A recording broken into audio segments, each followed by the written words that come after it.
All right. So we're going to jump into Module 16.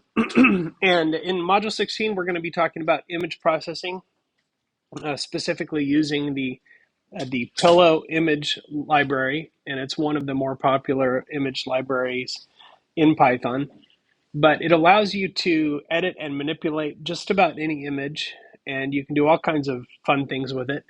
Um, one of the things that I was playing around with is and maybe you're familiar with this particular meme.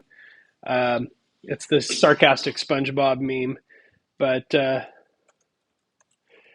basically you can type anything in here and it will create a meme mocking whatever you said.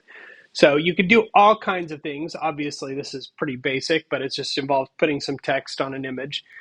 That is something you can do using the Pillow image library, but you can also do some pretty advanced work of taking images apart and doing editing that is sort of more along the lines of like an Instagram kind of filter, which is what the assignment is for Module 16, is to create that. Today, I'm going to kind of go through the Pillow library, show you some of the basic Pillow functionality. A lot of this code is all already on Canvas for you.